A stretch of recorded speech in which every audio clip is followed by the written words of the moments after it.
السلام عليكم saaxiibayaal kusoo dhawaada barnaamijkeenii talo iyo tusaale tiirka lagu taagsadiyo hee taladu waa tusaalaha aadamuhu ku tanaado meelo sare ku tiigsado barnaamijkeena talo iyo tusaale maanta saaxiibayaal waxaan kula wadaagi doonaa toddobada meelood ugu muhiimsan nolosha oo ay tahay qofka bini'aadanka inuu xoogga saaro ama uu horumariyo waxaana la yidhaahdaa toddobadaasi meelood haddii ay hagaagaan nolosha qofka bini'aadanka oo dhan way hagaagtaa xataa afar ka mid ah haddii uu hagaagaan noloshiisa qofka waxay isku beddeshaa dhanka wanaagsan balse ugu horreyn saaxiib waxaan ku leeyahay waad ku mahadsan tahay daawashadaada muhiim like-taada iyo subscribe-taada commentiga nagula wadaag fakarkaaga muuqaalkana la wadaag asxaabtaada mahadsanid toddobada qodob haddii aan u gudogalo saaxiibayaal qodobka ugu horeeya waxa weeyaan in aad wanaajiso xiriirka alle kaala dhexeeya waxaanad ku wanaajin kartaa cibaadooyinka soo socda aan kula wadaagi doono haddii aad ku wanaagsan tahay cibaadooyinkaasi waad ku wanaagsan tahay haddii aad ku xun tahayna xoogga ayaad saari doontaa oo waad wanaajin doontaa qodobka ugu horeeya waxa weeyaan inaad salaada wanaajiso salaadu waa tiirka labaad ee islaamka culamada qaarna waxay tiraahdaa man taraka salaata faqad kafar oo gaalnimo ayaa la gaarsiiyaa qofka salaada ka taga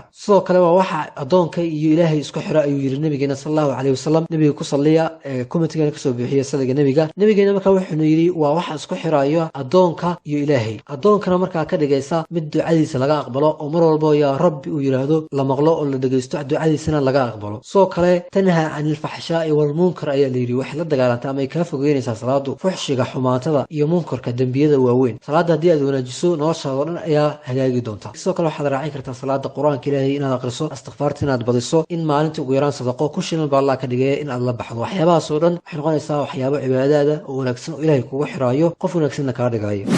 qodobka kale saaxiibayaal waxa weeyaan caafimaadku dadka badanaa kuma baraarugsana oo waxaa jira waxyaaba badan dadka aan ku baraarugsanayn laakiin caafimaadkooda saameyn ku leh waxyaabahaas waxaa ka mid ah kow hurdada dadku badanaa markaa iyagoon ku baraarugsanayn hurdo aad u yar ayay seexdaan oo markaas in aan ku filnayn iyadoo hurdadana la wada ogyahay in saameyn ay ku leedahay maskaxdaada maskax caafimaad qabta markaasi aad u hesho oo aan daalanayn waa inaad seexataa hurdo kugu filan maskaxda caafimaad qabtana waxay kaa caawinaysaa inaad fikirkaaga u wanaagsanaado xasuustaada ay wanaagsanaato wax xifdintaada ay wanaagsanaato oo noloshaadao dhan ay wanaagsanaato maskaxda wax walba aad samaynaysana way wanaagsanaan doonaan sidoo kale caafimaadka waxaa saameyn ku leh nadaafadda waxaa kaloo saameyn ku leh cuntada aad cunayso inaad wanaajiso oo haddii aad awoodee sidoo kale inaad aalamiitada iyo jimicsiga aad samaynayso aad ku dadaasho waxyaabahaas oo dhan caafimaadkaaga waxay ku leeyihiin saameyn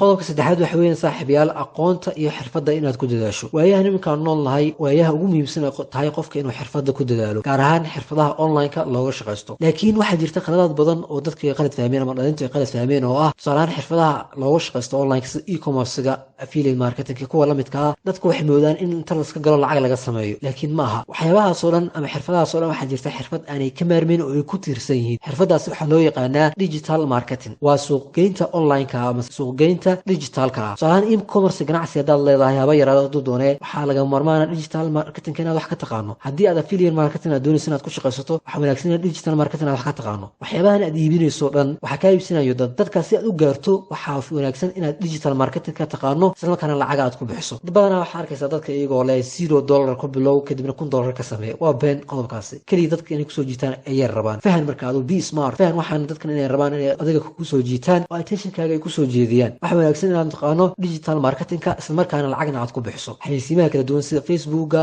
google-ka iyo kuwa la midka inaad lacag ku bixiso sida wax loogu xayeysiiyo dadka loo soo jiito aad taqaano qodobka kaa ku xiga saaxiibayaal waxa weeyaan shaqada markaa laba ayuunbay mid noqon kartaa inaad si xora aad u shaqaysanayso freelancing ama ganacsi yaro markaa aad leedahay aad ka shaqaynayso aado YouTube channel koorsooyin dad aad barayso iyo waxyaabaha la midka ah sidoo kale shaqada waxay noqon kartaa shaqo aad u shaqaynayso shirkado ama cid kale aad u shaqaynayso shaqada markaa waxaa wanaagsan inaad xoogga saarto oo aad wanaajiso oo aad horumariso haddii aan leedahay xirfadaha aad ku shaqaysanayso tooliska aad isticmaalayso waqtiga iyo wax walba ku saabsan shaqada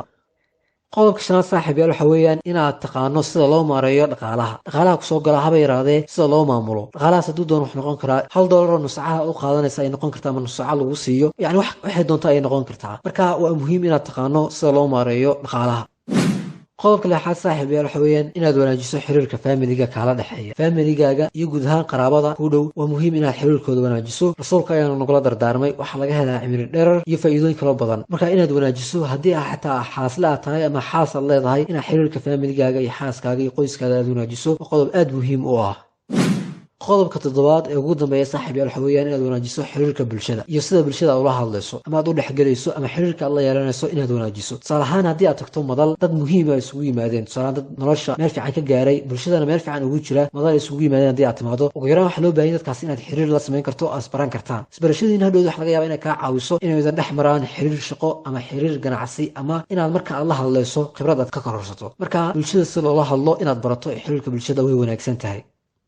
toddobadan qodob ayaan jeclay saaxiibayaal in la wadaago maanta. marka waxaan ku leeyahay saaxiib aad iyo aad ugu mahadsan tahay daawashadaada. waa inoo muhiim like-taada iyo subscribe-taada, commentiga nagula wadaag fikirkaaga, muuqaalkana la wadaag asxaabtaada. mahadsanid.